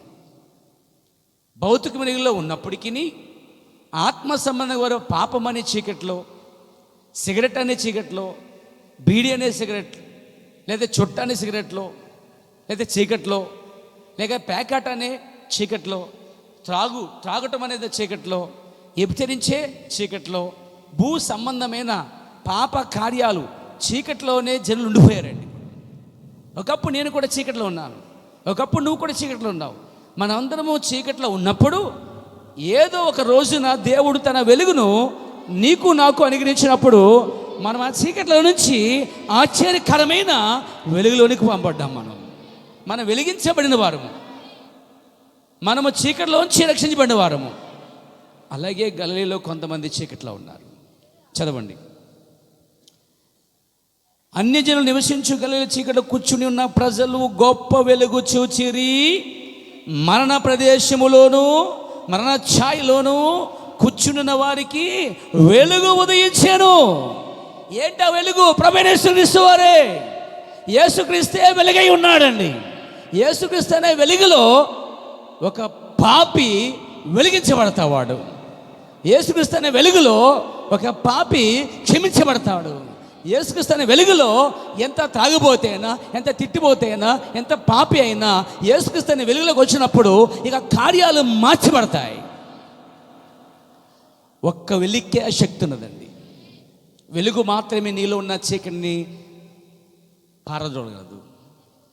మీరు కాబట్టి టార్చ్ లైట్ వేయండి. వెలుగు చీకట్లో టార్చ్ లైట్ వేయగానే ఏమొద్ద ఆ ప్రాంతం, ఆ వెలుగు, ఆ చీకటిలో టార్చ్ లైట్ ఎలా ఉంటుంది? పవర్ఫుల్గా ఉంటుంది. దాని కిరణాలు బిలో ఉంటాయి, మనకు కనిపిస్తాయి. అవన్నీ కూడా దారగా వెళ్ళినట్టు కనిపిస్తాయి. అంటే ఆ వెలుగు ఏం చేస్తుంది? చీకటిని విభజిస్తూ ఉంది, చీకటిని పగలగొడతా ఉంది. అంటే వెలుగుకి అంత శక్తి ఉన్నదో దేవుని వాక్యానికి కూడా అంతే శక్తి ఉన్నది. దేవునికి అంతే శక్తి ఉన్నది. యేసుక్రీస్తు అంత శక్తి ఉన్నది. ఈ ఉదయకాలంలో వచ్చే ఈ వాక్యము కూడా నీలో ఉన్న ప్రతి చీకటిను పగలగొడతా ఉంది. ఆ మరణశైలిలో కూర్చున్న వారికి యేసుక్రీస్తు నడిచి వస్తుంటే వారంట గొప్ప వెలుగు చూశారట. ఎందుకా వాళ్ళు ఎవరిని చూశారంటే యేసు ప్రభుని చూశారు. యేసు ప్రభు వెలుగై ఉన్నాడు. ఓ దేవునికి మహిమ కలుగాక. యేసుక్రీస్తు నీలోకి వచ్చినప్పుడు, నీ ఇంట్లోకి వచ్చినప్పుడు, నీ కుటుంబంలోకి వచ్చినప్పుడు, నీ వ్యక్తిగత జీవితంలోకి వచ్చినప్పుడు ఆ వెలుగు రాగానే నీలో ఉన్న చీకటి, వాటి పురుగులన్నీ కూడా బహు దూరంగా పారిపోతాయి. ఒక్క వెలుగుకి ఆ శక్తి ఉన్నదండి. దేవునికి స్తోత్రం కలుగాక. అందుకే నా త్రోవకు వెలుగని చెప్తున్నాడు దావీదండి. నీ వాక్యమే నాకు వెలుగని చెప్తున్నాడు. దేవునికి స్తోత్రం కలుగాక. ఇంకొక వాక్యం కూడా మీకు చెప్పాలి. 119వ కీర్తన 130వ వచనం చూడండి. త్వరగా చూడండి. దావీదు ఏమన్నాడు? నీ వాక్యము వెల్లడగు తోడని వెలుగు కలుగును అన్నాడు. అంటే వాక్యం అనేది వెల్లడైనప్పుడట, అంటే ఇలా మాట్లాడినప్పుడు, ఇలా ప్రకటించినప్పుడు, ఇలా బోధించినప్పుడు, అమ్మా వింటున్నారా? ఎలర్ట్గా ఉండాలి. ఇలా బోధించినప్పుడు, ఇలా ప్రకటిస్తున్నప్పుడు, వాక్యం అనేది వెల్లడగుతున్నప్పుడు ఏం జరుగుతుంది తెలుసా అండి? ఒక టార్చ్ లైట్ వేసిన వెంటనే ఆ వెలుగులో అలా ఆ వెలుగు చీకటిని విభజిస్తుంది కదా. ఆ టార్చ్ లైట్ వెలుగులో ఆ వెలుగు రాగానే చీకటిలో ఏముందో కనిపిస్తుంది. అవునా? అలాగే నీ వాక్యము వెల్లడగుతోడనే వెలుగు కలిగాను. తర్వాత ఆ వెలుగట తెలివి లేని వారికి తెలివి కలిగిస్తుందట. దేవునికి స్తోత్రం కలుగాక. ఈరోజు మనకు తెలివి లేనప్పుడు ఈ వాక్యం వెల్లడగినప్పుడట, అంటే ప్రకటించబడినప్పుడు, వివరించబడుతున్నప్పుడు, బోధించబడుతున్నప్పుడు ఈ వాక్యం యొక్క వెల్లడగిన తర్వాత వెలుగు వస్తుంది. ఆ వెలుగట తెలివి లేని వారికి తెలివినిస్తుందంట అండి. Praise God. నేను ఒక పాపిని అని ఒప్పింపజేసే ఆ గొప్ప తెలివి వస్తుంది. నేను నిజంగా పాపంలో పుట్టాను, పాపంలో పెరిగాను, పాపంలో చనిపోతాను, అయ్యో నరకానికి వెళ్తాను, నేను రక్షించబడాలి అనేది గొప్ప తెలివి వస్తుంది. ఎలా వస్తుందా తెలివి? వాక్యం వెల్లడగుతోడని వెలుగు రాగానే ఆ వెలుగు నీకేం చేస్తుంది? ఉదాహరణకి నువ్వు చీకట్లో టార్చ్ లైట్ పట్టుకుని వెళ్తున్నావు, అవునా? ఆ చీకట్లో ఆ వెలుగు నీకు ఎలా సహాయపడుతుందంటే నీకు తెలివిస్తుంది. తెలివి, అక్కడ పాము ఉంది, అక్కడ పురుగు ఉంది, ఇక్కడ గొయ్యి ఉంది, అక్కడ రాయి ఉంది, ఇదిగో ఇటు వెళ్ళొద్దు, ఇది చెడిపోయిన మార్గము, ఇది మంచి మార్గము, అసలు అక్కడ మార్గమే లేదు, ఇటు మార్గం ఉందని నీకు తెలివినిచ్చేస్తుంది అన్నమాట. వెలుగు వెల్లడైన తర్వాత ఆ వెలుగు నీకు జ్ఞానం ఇస్తుంది, తెలివిస్తుంది. ఇప్పుడు వెలుగు వేయగానే నువ్వు ఆ చీకట్లో కాలేసినప్పుడు వెలుగేస్తున్నావు. ఆ వెలుగు అక్కడ పాము ఉంది అని చూపించినప్పుడు నువ్వు తెలివి ఏం చేస్తున్నావు? దాన్ని తప్పించుకుంటున్నావు. ఇప్పుడు ఆ వెలుగు నీకు తెలివి చూపిస్తుంది. వెలుగు వలన నీకు ఎంతో సహాయం ఉంది. వెలుగు వలన నీకు చాలా మేలున్నాయి. వింటున్నారా? ఓ దేవునికి స్తుతి కలుగాక. నేను ఇది ఎక్కడిని తీసుకోవాలనుకుంటున్నాను నేను, ఈ చీకట్లో కూర్చున్న వారికి వెలుగు ఎంత ముఖ్యమో ఆమెను చెప్తారా? చూసారా? వెలుగు అనేది తూర్పు నుంచి వస్తుంది. వెలుగు తూర్పు దిక్కు నుండి వచ్చును, లేక వెలుగు తూర్పు నుంచి ఉదయించును. ఆమేన్. యేసుక్రీస్తు కూడా తూర్పు నుండే ఉదయించాడండి. యేసు తూర్పు దిక్కు నుండే వచ్చాడు. మనం పడమటి మనుషులం, హల్లెలూయా. కానీ దేవుడు తూర్పు నుంచి వస్తున్నాడు. ఆ నక్షత్రం చూచితిమి, తూర్పున మేము ఆ నక్షత్రం చూచితిమి అన్నారు వాళ్ళు. అంటే నిజమైన సూర్యుడు ఎలా ఎత్తి తూర్పును ఉదయిస్తాడో, యేసుక్రీస్తు కూడా తూర్పు దేశంలోంచి ఉదయిస్తున్నాడు. దేవునికి స్తోత్రం కలుగాక. హల్లెలూయా. అంటే భౌతిక వెలుగు ఒకటి ఉన్నది. ఆ వెలుగు వల్ల ఎన్ని మేళ్ళు ఉన్నవి, ఆ విధంగా ఆత్మ సంబంధమైన వెలుగు ఉన్నది. ఆ వెలుగు వల్ల నీ ఆత్మకి ఎన్ని మేలు ఉన్నాయి. Praise God. దేవునికి స్తోత్రం కలుగాక. ఇప్పుడు మనం పాయింట్కి వద్దాం. ఆమేన్. వాక్యం చేద్దాం. 1 పేతురు 2:9 ఒకటి చదవండి. 1 పత్రిక 5:4 5 నుంచి ఒకటి చదవండి. 1 పేతురు 2:9 ఒకటి చదవండి. అయితే మీరు చీకటి నుండి ఆ ఆశ్చర్యకరమైన తన వెలుగులోనికి మిమ్మల్ని పిలిచిన వాని గుణాతిశయములు ప్రచురము చేయు నిమిత్తము మీరు ఏర్పరచబడిన వంశమును, మీరు యాజక సమూహము, పరిశుద్ధ జనము అంటున్నాడు. హల్లెలూయా. ఇప్పుడు మీరు రాజులు, మీరు యాజకులు, ఇంకా మీరు పరిశుద్ధ జనం. ఒప్పుకోలేరా? మీ ఆత్మ ఒప్పుకోవట్లేదా? లోపల దెయ్యం వద్దంటుందా? లోపల దెయ్యం నువ్వు పాపి అంటుందా? నువ్వు రాజులు అంటుందా? లేకపోతే నువ్వు రాజులు కాదు అంటుందా? నీ లోపల ఆత్మని ఏం చెప్తుంది? నువ్వు రాజులని చెప్తుందా? కాదు అంటుందా దెయ్యం. అది మీరు యాజకులని చెప్తుందా ఆత్మ? అది దేవుని ఆత్మ. మీరు యాజకులు కాదు, అసలే నీకు యోగ్యత లేదంటుందా? అది దెయ్యం. మీరు రాజులను, యాజకులను, పరిశుద్ధ జనం అండి. మరి మీరు పరిశుద్ధ జనమేనా? నిజంగా గుడి మీద చేసుకుని చెప్పండి. ఇంకా కొంత అనుమానం ఎక్కడో ఉంది, ఎక్కడో పీకేస్తుంది. నేను పరిశుద్ధ జనమే అంటావా ప్రభువా? అవిశ్వాసమే నీకు పెద్ద తలపోటు. యేసుక్రీస్తు నామములో బాప్తిజంలో నీ పాపాలు క్షమించబడ్డాయి. కలవరిశిలో నీ పాపాలు వెలచిలించాడు ఆయన. నిన్ను కొని ఉన్నాడు ఆయన. ఒకవేళ అప్పుడప్పుడు ఈ పని చెత్త పని చేస్తే పశ్చాత్తపడు, సరి చేసుకో, దిద్దుకో. క్షమించబడ్డా అని చెప్పేసి క్షమాపణ లేకుండా నశించిపోకు. దాని కృపను కాపాడుకో. కృప ఉందని చెప్పి, ఉచితమైన కృప ఉందని చెప్పేసి నువ్వు కృపయందు కృప ఉందని చెప్పి పాపయందు నిలిచి ఉండొద్దట. దేవునికి స్తోత్రం కలిగాక. ఇప్పుడు చూడండి, మనము చీకటిలోంచి ఆశ్చర్యకరమైన తన వెలుగనగా వాక్యములోనికి, తన వెలుగనగా దేవునిలోనికి, తన వెలుగనగా తన పరిశుద్ధతలోనికి దేవుడు మళ్ళీ ఎక్కడి నుంచి తీసుకొచ్చాడు?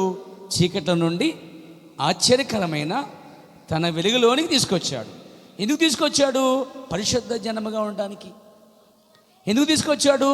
రాజులుగా ఉండడానికి. ఎందుకు తీసుకొచ్చాడు? యాజకులుగా ఉండడానికి. యాజకులు అంటే ప్రార్థించేవారే యాజకులండి. ప్రార్థన చేయకుండా వాళ్ళు యాజకులు అనబడరు.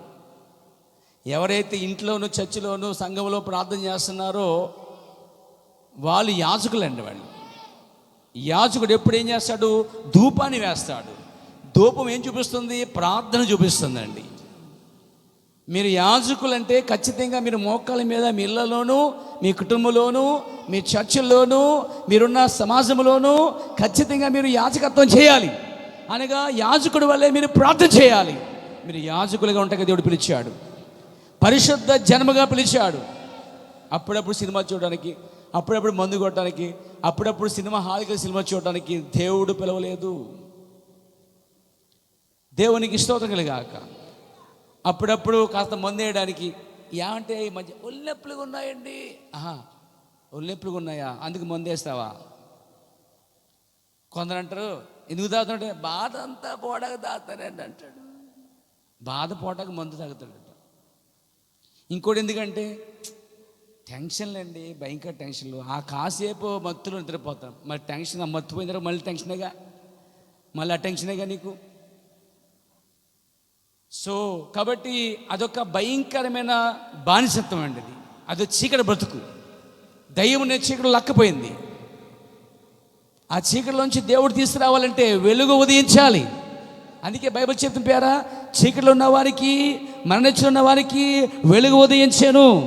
ఆ రోజు యేసు ఎంతో, ఈరోజు వాక్యం అంతే. దేవునికి స్తుతి కలుగాక. దేవుడు మనల్ని చీకటిలోంచి ఆశ్చర్యకరమైన వెలుగు తీసుకొచ్చాడు. మొదటి తెస్సలోనికపత్రిక 5 అధ్యాయము 4-5 వచనాల తర్వాత చదవాలి.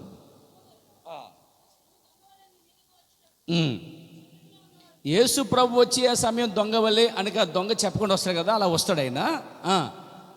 మీరు చీకట్లో ఉన్నవారు కారు, మీరందరూ వెలుగు సంబంధులు, వాక్య సంబంధులు, యేసు ప్రభు సంబంధులు, దేవుని సంబంధులు. మీరు చీకటి వారు కారు. మీరు చీకటిలోంచి కొనబడ్డారు. మీరు చీకటిలోంచి దేవుని చేత పిలువబడ్డారు. మిమ్మల్ని చీకటిలో నుంచి ఆశ్చర్యకరమైన తన వెలుగులోనికి దేవుడు పిలిచాడు.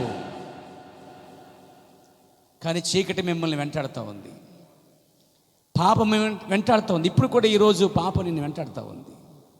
చీకటి నిన్ను ఎక్కడికో తీసుకుపోతుంది. అయితే చీకటిలో కూర్చున్న వారికి యేసుక్రీస్తు అనే వెలుగు, గొప్ప వెలుగు వచ్చినప్పుడు వారు ఆ చీకటిలోంచి విడిపించబడతారండి. మనము చీకటి సంబంధులము కాము, వెలుగు. తర్వాత చదవ, మరి మీరందరూ వెలుగు సంబంధులను పగటి సంబంధులై ఉన్నారు, రాత్రి వారము కాము. ఓ ప్రైజ్ గాడ్. అంటే మనము చీకటి వారము కాము అని. ఎవరో వీళ్ళు? చీకటిలోంచి రక్షించబడినవారు అన్నమాట. పాపంలోంచి విడిపించబడినవారు, త్రాగు నుంచి విడిపించబడినవారు, వ్యభిచారం నుంచి విడిపించబడినవారు, అక్రమ సంబంధం నుంచి విడిపించబడినవారు, చెడిపోయిన మార్గాల నుంచి విడిపించబడినవారు. ఎవరంటే వీళ్ళు? ఎవరు? యాజకులు, పరిశుద్ధ జనము.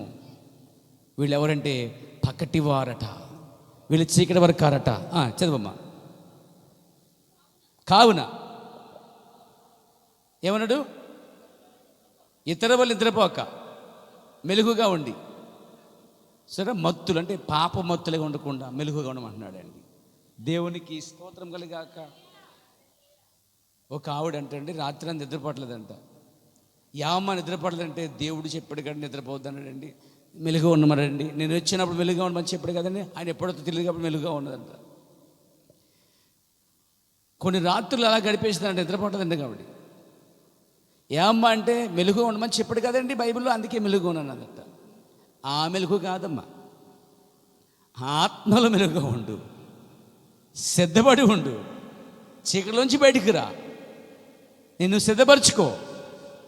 భౌతికమైనది కాదండి, అది ఆత్మ సంబంధంగా మెలుగు ఉండమన్నాడు. ఎలక్ట్గా ఉండటం, సిద్ధపడటం. దేవునికి స్తోత్రం కలుగాక. ఇంకొక వాక్యం చూద్దాం. ఎఫెసీయుల పత్రిక 5 అధ్యాయం 8 నుంచి చదువుకోద్దాం. పేర మీరు పూర్వమునందు చీకటై ఉంటిరి.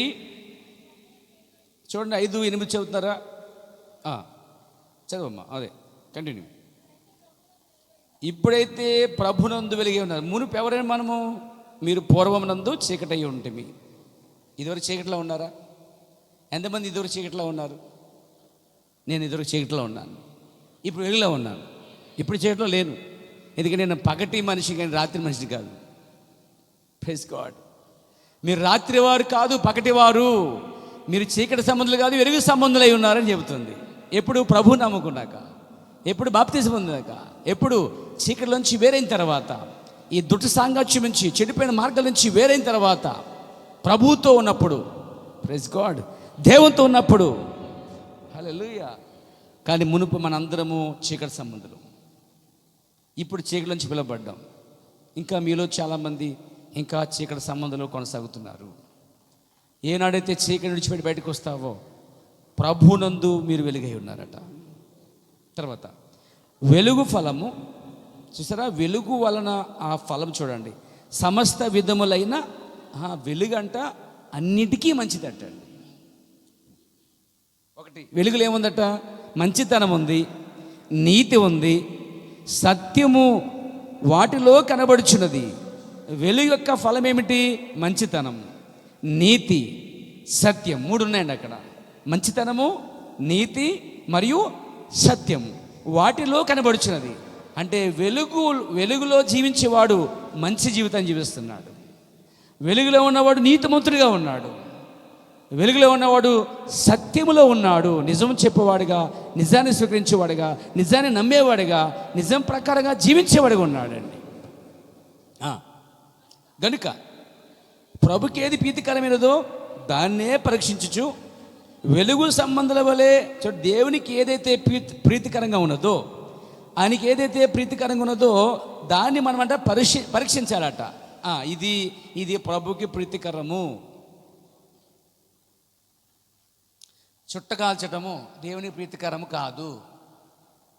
సినిమాలు చూడటం, టీవీలు చూడటం, సీరియస్గా చూడటం ప్రీతికరము కాదు. బైబిల్ పక్కన పెట్టి వాట్సాప్లోను వాటిలో ఫేస్బుక్లో గడిపేయటం ప్రీతికరము కాదు. అది చెడు కార్యం, మంచితనం కాదు అది. ప్రభుకి ఏది ప్రీతికరమో అయినదో దాన్ని పరిశోధించండి. చర్చ్కు వెళ్ళటం ప్రీతికరమైంది, జీవితం సమర్పించుకుంటాం, పాపాలు ఒప్పుకోవటం, పాప విడిచిపెట్టడం, ప్రభు కొరకు నీతిగా బ్రతకటం, దేవుని సన్నిధికి వచ్చి ఆరాధించడం, గణపరచడం, దేవుని స్తుతించడము, దేవుని ఎదురు రావటము, నమ్మి బాప్తిస్మం పొందటము, రక్షించబడటము దేవునికి ప్రీతికరమైనది. దుష్టుడిగా ఉండటం మనకి ఇష్టం లేదట. పాపిగా ఉండి చనిపోవడానికి ఇష్టం లేదట. పాపి ఆ మారు మనసు పొంది రక్షణ పొందటం అట, పాపి పశ్చాత్తాపడటము దేవునికి ప్రీతికరమండి. నువ్వెన్ని పాపాలు చేయి, పశ్చాత్తాపడు, దేవునికి ఎంతో ప్రీతికరమండి. తెలుసు కాదు, తెలియకుండా చేసిన వాటికి. అంతేగాని ప్రభు నువ్వు ప్రీతికరం ఇష్టం అని పాపం చేసేసి నువ్వు క్షమించే ప్రభు, పాపం చేసి క్షమించే ప్రభు, తెలిసి కాదు తెలియక చేసిన వాటికి నువ్వు పశ్చాత్తాపడినప్పుడు ఆయనకి అది ప్రీతికరమండి. దేవునికి స్తోత్రం, దేవునికి మహిమ గాక. వెలుగు ఫలము చూడండి, మంచితనము, నీతి, సత్యం. ప్రభుకి ఏది ప్రీతికరమో చూడండి, పరిశోధించండి, పరీక్షించండి. అది దేవునికి ఇష్టమైతే అలా చేయండి, దేనికి ఇష్టం కాదనుకోండి దాని నుంచి తప్పుకోండి. అప్పుడు మనం ఏమవుతామంట, వెలుగు సంబంధాల వల్లే నడుచుకునుడి అన్నాడు. తర్వాత నిష్ఫలమైన అంధకార క్రియలలో పాలువరి ఉండక నిష్ఫలమైన అంధకార క్రియలలో పాలువారై ఉండద్దు, వాటిని ఖండించండి అన్నాడండి. నిష్ఫలమైన కార్యాల నుంచి మీరు బయటికి రండి, లేదా దాన్ని ఖండించైనా బయటికి రండి మీరు అంటున్నాడు. దాన్ని వివరించుకుని రావాలి బయటికి. చదవండి. ఏలనగా అట్టి క్రియలు చేయవారు రహస్యమందు జరిగించు పనుల గురించి మాట్లాటైనను, అలాంటి క్రియలు చేసేవారు అంటే నిష్ఫలమైన అంధకార క్రియలలో పాలువారై ఉన్నవారు ఎవరైతే ఉన్నారో, ఖండించట్లేదో అట్టి క్రియలు చేసేవారట రహస్యమందు జరిగించు పనులను గురించి మాట్లాడుటైనను అవమానకరమైనదట. 13 సమస్తమునంటే నీలో ఉన్న సమస్తము ఖండించబడాలండి. అంటే నీ చొట్లు ఖండించబడాలి, నీ బీడ్లు ఖండించబడాలి, నీ సినిమాలు ఖండించబడాలి, నీ పాపము ఖండించబడాలి, నువ్వు త్రాగుతున్నప్పుడు వాక్యము చేత ఖండించబడాలి, నీలో ప్రతి పాపము దేవుని వాక్యం చేత ఖండించబడాలి. ప్రైజ్ గాడ్, హల్లెలూయా. సమస్తము ఖండింపబడి వెలుగు చేత ప్రత్యక్షపరచబడును. చూసారా, వెలుగు ఏం చేస్తుందండి? ఖండిస్తుందండి. వాక్యం ఏం చేస్తుంది? ఖండిస్తుంది. దేవుడు ఏం చేస్తున్నాడు? ఖండిస్తున్నాడు. ఉదాహరణకి యేసు ప్రభు వాక్యమై ఉన్నాడు, ఓకేనా? ఒక మందిరంలోకి వెళ్ళాడు. మందిరంలో అందరూ ఏం చేస్తారు? పాడలు అమ్ముతున్నారు, ఎద్దులు అమ్ముతున్నారు, గొర్రెలు అమ్ముతున్నారు, తర్వాత రూకాలు మారుస్తున్నారు. ఎక్కడ? దేవుని మందిరంలో. దేవుని మందిరం వ్యాపారం చేసేసారు. దేవుని మందిరం వ్యాపారం చేసినప్పుడు దేవుని కుమారుడు అక్కడికి వచ్చి వాళ్ళందరినీ కూడా ఏం చేశాడు? ఖండించాడండి. ఆయన అంట కూర్చునే తాళ్ళు పేరుతున్నాడు. తాళ్ళు ఏమి వెళ్తున్నాడు? ఓ ఈయన కూడా మనకు అమ్ముకున్నాడేమో, దుకాణం పెట్టాడు అనుకున్నాడు అందరూ. దుకాణం పెట్టలే, దుకాణం కొట్టడానికి వచ్చాడండి ఆయన. ఆయన తాళ్ళు కూర్చుండే, ఆయన తాళ్ళు పేనిచ్చుండేనే ఉంటుంది. ఆ తాళ్ళు పేనిన తర్వాత తాడు రూపాయి, తాడు 2 రూపాయలు అని అమ్మట్లేదు. కానీ ఆయన దాన్ని ఏం చేశాడంటే, దాన్ని తీసుకొని ఆ కొడలు పట్టుకున్నట్ట, ఆయన పేరుని కొడలు పట్టుకున్నట్ట వాళ్ళందరినీ ఖండించాడండి. తెలుసా మీకు ఆయన ఖండించాడని? ఆయన కొడ పట్టుకున్నాడు. ఎప్పుడు, ఏ సమయంలో? దేవుని మందిరాన్ని వారు వ్యాపారంగా చేస్తున్నప్పుడు దేవుని వాక్యమైన వెలుగు ఆ కార్యాలని, క్రియలను ఖండించిందండి. పారద్రులింది, పావురాలు విడిచిపెట్టాడు, గొర్రెలు విడిచిపెట్టాడు, ఎడ్లు తోలేశాడు. ఆ కొడ పట్టుకుని ఆ వ్యాపారస్తులను కూడా కొట్టి తరిమేశాడు బయటికి. దేవుని మందిరాన్ని ఆయన శుద్ధి చేశాడు. అంటే వాక్యాన్ని, లేక వాక్యం ఏం చేస్తుందంటే నీలో ఉన్న ప్రతి సమస్తాన్ని ఖండిస్తుందట. అంటే వాక్యం వల్ల ఎంత మేలు చూడండి. ఇప్పుడు చాలామందికి వాక్యము, పాస్టర్ గారు కొన్ని సంఘాలు ఉంటాయి, మీరేదో మీరు చెప్పుకోండి, మేము ఇక్కడ చెప్పుకుంటాం. ఏం కూడా వండుకున్నామే? మీ ఆయన వచ్చాడా? మా ఆయన వచ్చాడు. ఫోన్ చేశాడా? ఫోన్ చేశాడు. ఇసు ఎక్కడ? ఇసువది ఎక్కడ? మందిరంలో. మళ్ళీ ఫ్యాన్ కింద కూర్చొని ఏముండలేదు, పప్పు ఉండండి, సైకిల్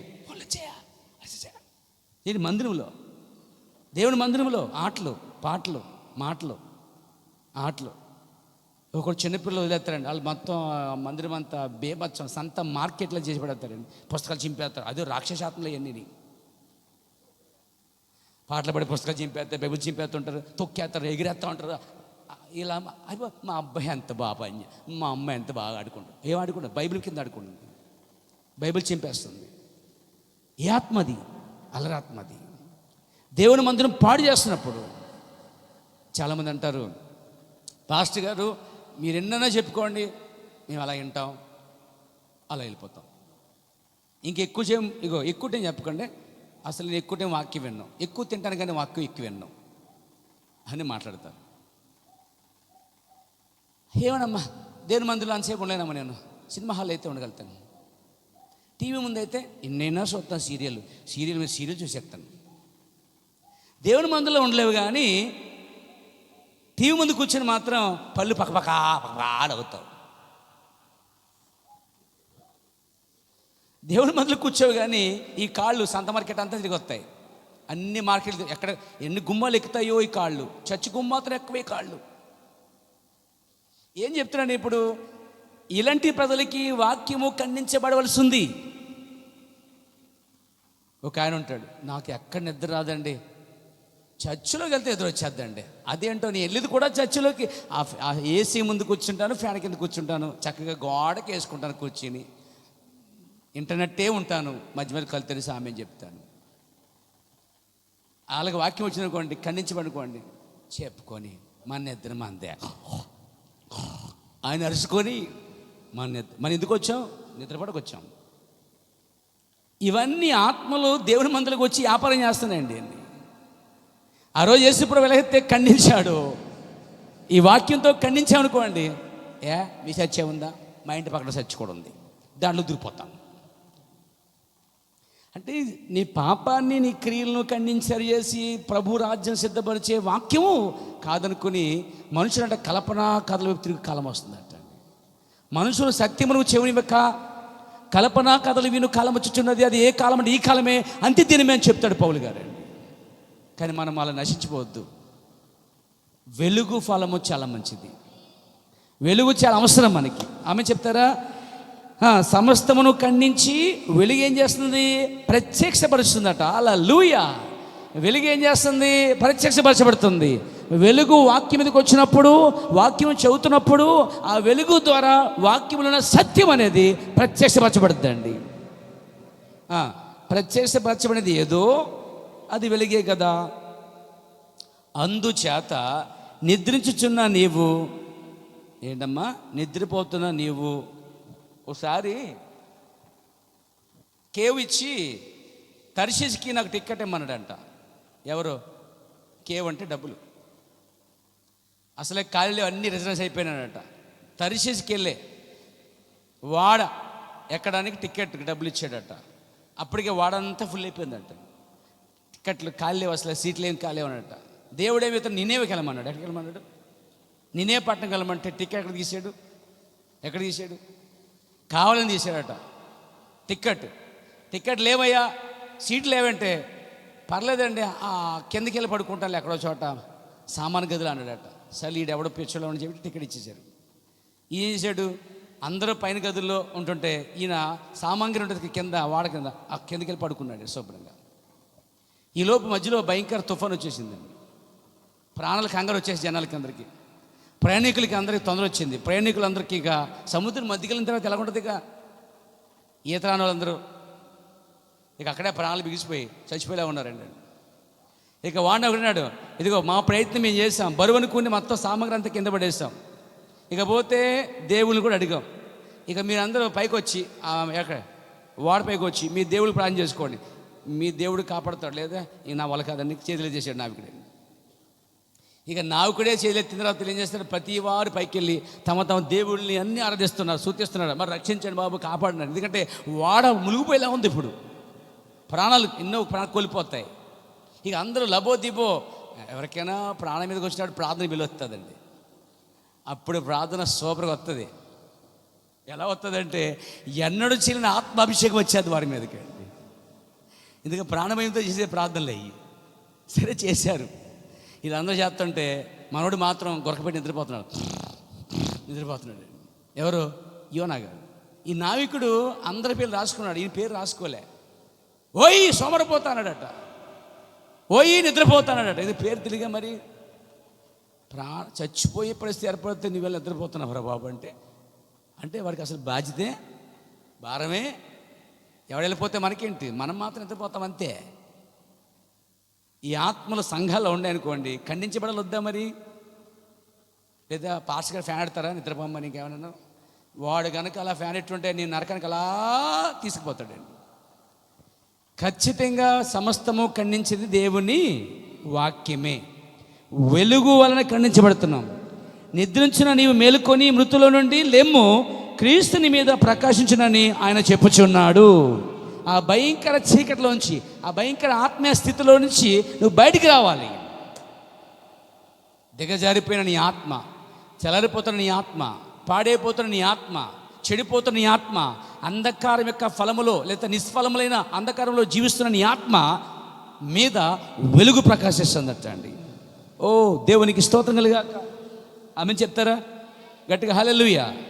యెషయా గ్రంథము 60 అధ్యాయము 1వ వచనం చదువుదాం. పేరు వెలుగు వచ్చి ఉన్నది, లెమ్ము తేజరిల్లుము అన్నాడు. దేవునికి స్తోత్రం కలిగాక. ఏమొచ్చిందమ్మా? వెలుగు వచ్చినది, లెమ్ము తేజరిల్లుము, యెహోవా మహిమ నీ మీద ఉదయించెను, చూడుము భూమిని చీకటి కమ్మి ఉన్నది, కటిక చీకటి జనములను కమ్మి ఉన్నది. యెహోవా నీ మీద ఉదయించుచున్నాడు. ఆయన మహిమ చూసారా, ఆయన వెలుగు, ఆయన మహిమ, ఆయన వాక్యము నీ మీద ప్రకాశిస్తూ ఉంది. జనములు నీ వెలుగునకు వచ్చేది. ఇక్కడ చూడండి, జనములట ఆయన వెలుగుకి రావాలట తిరిగి. ఇక్కడ యాక్చువల్గా తెలుగులో జనములు అని ఉంది, ఇంగ్లీష్లో జనములు కాదండి. జనములు అంటే మామూలుగా ఏ జనము? భూమి మీద నల్లజాతి, ఎర్రజాతి, తెల్లజాతి, తర్వాత రకరకాల ప్రజలు ఉన్నారు. మనము జనములు అనగా ఏమనుకుంటాం? ఆకాశం కింద జనములు అంటే మనుషులు అనుకుంటాం. కానీ ఇక్కడ తెలుగు తర్జుమాలో జనము రాశారు, కానీ జనములు కాదు, అక్కడ జనములు కాదు, జెంటల్స్. అక్కడ అన్యజనులు రాయాలి. యాక్చువల్గా అన్యజనులే ఒక రోజు ఆయన వెలుగునకు వచ్చేస్తారట. హల్లెలూయా. ఆ అన్యజనులు ఎవరు తెలుసా? ప్రపంచంలో 2 జాతులు ఉన్నాయి, ఒకటి యూదులు, ఒకటి అన్యులు. యూదులు తప్పితే మిగతా వాళ్ళందరూ అన్యులెక్కే. యూదులు మరియు మనం అన్యుల్లోకి వస్తాం. ముస్లిమ్స్ అన్యులోకి వస్తారు, హిందువులు అన్యులోకి వస్తారు, జైన్లు, మిగతా వారందరూ. ఒక ప్రపంచంలో యూదులు తప్పించి మిగతా జాతి అంతా కూడా అన్యులేనండి. ఇప్పుడు ఏం చెప్తున్న బైబిల్లో ప్రవచనం ఏంటి? ఇది ఒక ప్రవచనం తెలిస్తే మీకు. జనములు కదా అక్కడ, అన్యజనులు నీ వెలుగునకు వచ్చెదరు. ఇంగ్లీష్లో and the gentle shawl come to the light. ఆ వెలుగునొద్దకు అన్యులు వస్తారని రాయబడిందండి. దేవునికి స్తోత్రం కలుగాక. ఓ దేవునికి మహిమ కలుగాక. అన్యజనులే నీ వెలుగునకు వచ్చేదని ప్రవచనం అండి. ఈరోజు మనందరం ఈరోజు వెలుగులోకి వచ్చామండి. అది నువ్వు పుట్టకముందు రాయబడింది. నేను సేవ ప్రారంభించకముందు రాయబడింది. అసలు నేను పుట్టకముందు రాయబడింది. నువ్వు నీ మీ నాన్న తాత పుట్టకముందే ఈ వాక్యం రాయబడింది. ఏంటి ఈ వాక్యం అంటే, ఒక రోజున అన్యులైన వారు వెలుగునొద్దకు వస్తారు. ఆ వెలుగు ఎవరు? దేవుడై ఉన్నాడు. ఆ వెలుగు ఎవరైనారు? వాక్యమైనది. ఆ వెలుగు ఎవరైనా యేసుక్రీస్తు అయి ఉన్నాడు. ఇప్పుడు వెలుగునొద్దకు వచ్చింది ఎవరు? అన్యులండి.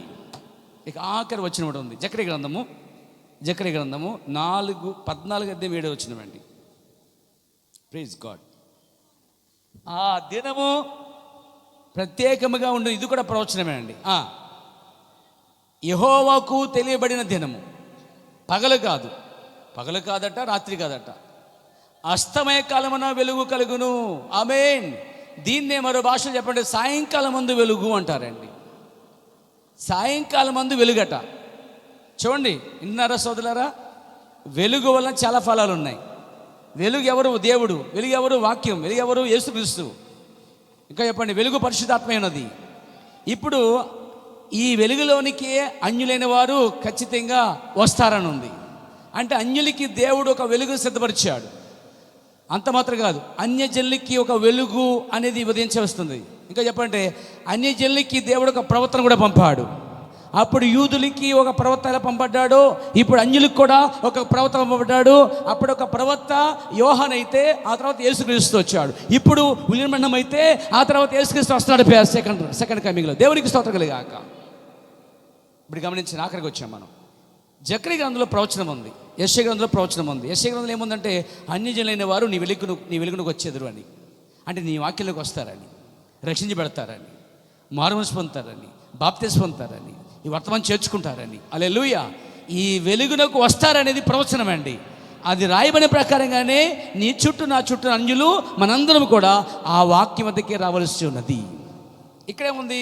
సాయంకాలం మందు వెలుగు కలుగున్నది. పగలు కాదు, రాత్రి కాదు, అస్తమైన కాలం అంటే సాయంకాలం మందు వెలుగు కలుగును అన్నాడు. దేవునికి స్తోత్రం. సాయంకాలంలో ఒక వెలుగు వస్తుందట. సాయంకాలం మందు వచ్చే ఆ వెలుగులోనికి అన్యులైన వారందరూ రావాలట. ఇప్పుడు ఈ వెలుగును మనం చూడగలుగుతున్నాం, అనిపించగలుగుతున్నాం. మన పంచేంద్రియాలు వెలుగును చూస్తున్నాయి, అనుభవిస్తున్నాయి. ఇప్పుడు ఆత్మ కూడా 5 జ్ఞానేంద్రియాలు ఉంటాయండి. ఆ ఆత్మ కూడా 5 జ్ఞానేంద్రియాలు ఇప్పుడు ఈ సాయంకాల వెలుగును కనుగొంటాయండి. ఓ ప్రైజ్ గాడ్. సాయంకాలం వెలుగు అనగా సాయంకాలంలో వచ్చిన వర్తమానం అండి. దేవునికి స్తోత్రం. సాయంకాలమందు వెలుగు కలుగును అని రాయబడింది. అది నిజం. నిశ్చయముగా మహిమకు మార్గము నువ్వు కనుగొంటావు. సాయంకాలం ముందున్న ఆ వెలుగు నీకేం చేస్తుందంటే మహిమకు మార్గాన్ని చూపిస్తుందట. హల్లెలూయా. ఇంకొక మాట ఉంది పేరా, సాయంకాల సమయమై వచ్చి ఉన్నది.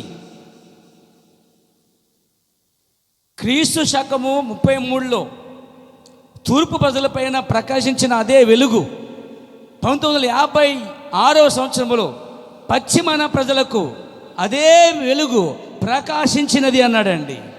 ఒకప్పుడు యేసుక్రీస్తు అక్కడ ఉదయించాడు. తర్వాత అదే యేసుక్రీస్తు ప్రవక్త బ్రహ్మలో ఉండి 1956 సంవత్సరంలో హల్లెలూయా పశ్చిమ దేశంలోనికి ఒక యోహాను వలె వెలుగు సాక్ష్యం ఇచ్చిన వాడు ఈ కాల ప్రవక్త అయి ఉన్నాడు. ఆ వెలుగును కనుగోవాలి. అది సాయంకాల వెలుగు. ఆ వెలుగే ఎండ్ టైమ్ మెసేజ్. అంత్యకాలములో ప్రకటించబడుతున్న వర్తమానమే ఆ సాయంకాల వెలుగు. అన్యజనులు ఆ సాయంకాల వెలుగులోనికి వస్తారు. Glory to God. హల్లెలూయా. వెలుగు సూర్యుని గురించి మాట్లాడును, అది సూర్యుని చాటించును. ఆమేన్. మలాకి 4వ అధ్యాయంలో ప్రకారముగా సాయంకాలం వెలుగు ఉండవలసి ఉన్నది. Praise God. మలాకి 4వ అధ్యాయం ప్రకారముగా సాయంకాలమైన వెలుగు, ఈ సాయంకాలం వెలుగు ఈ పిల్లల హృదయాల్ని తండ్రులైన ఆది అపోస్తలుల వైపు తిప్పగల శక్తి ఈ వెలుగుకే ఉన్నది.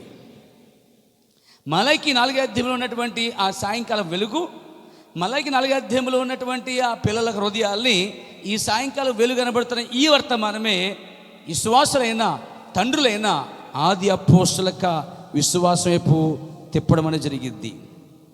కాబట్టి సాయంకాలం వెలుగు పిల్లల హృదయములను తండ్రుల వైపు తిప్పవలసినది, అనగా ప్రారంభం వైపునకు అన్నాడండి.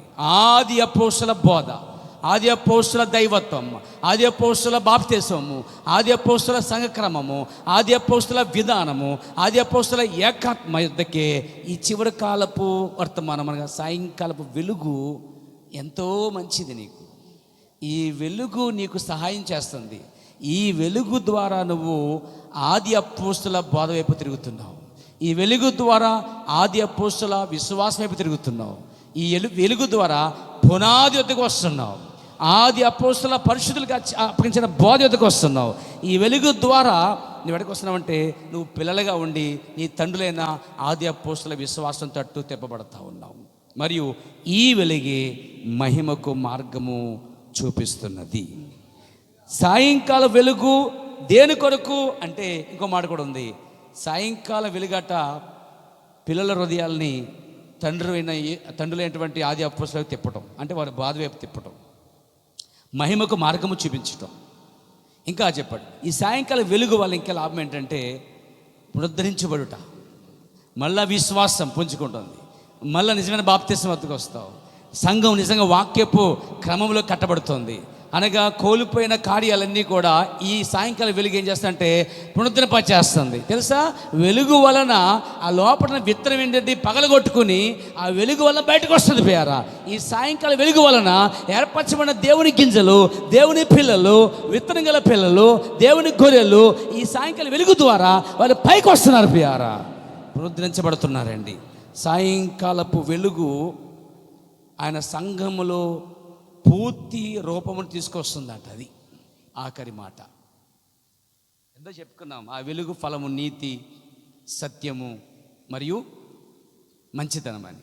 ఈ సాయంకాలం వెలుగు ఫలము నేనేం చేస్తానంటే మళ్ళీ వాక్యం వద్దకు తీసుకొస్తుంది, పునరుద్ధరింపచేస్తుంది. తర్వాత నీతి మార్గం తీసుకొస్తుంది, మహిమకి వెళ్ళే మార్గం చూపిస్తుంది. తర్వాత నిన్ను ఆయన సంఘములో నిన్ను ఈ వెలుగు ఏం చేస్తుందంటే ఆయన సంఘములో నిన్ను పూర్తి స్వరూపమునకు తీసుకుని వస్తుందటండి. అంటే సంఘములో నువ్వు ఆయన స్వరూపంలోనికి చెక్కబడుతున్నావు. ఆ పని సాయంకాలపు వెలుగే చేస్తుంది. ఆ సాయంకాలం వెలుగే చివరికాల వర్తమానం.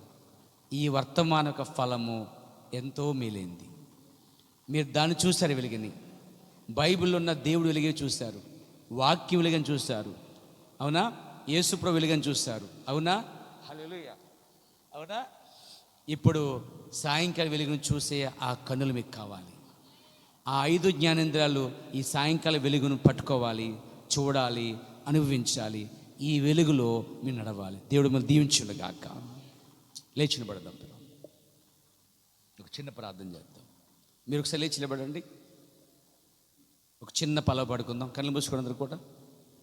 Praise God, glory to God, hallelujah. కళ్ళు మూసుకోండి, చేతుల పైకి వేద్దాం.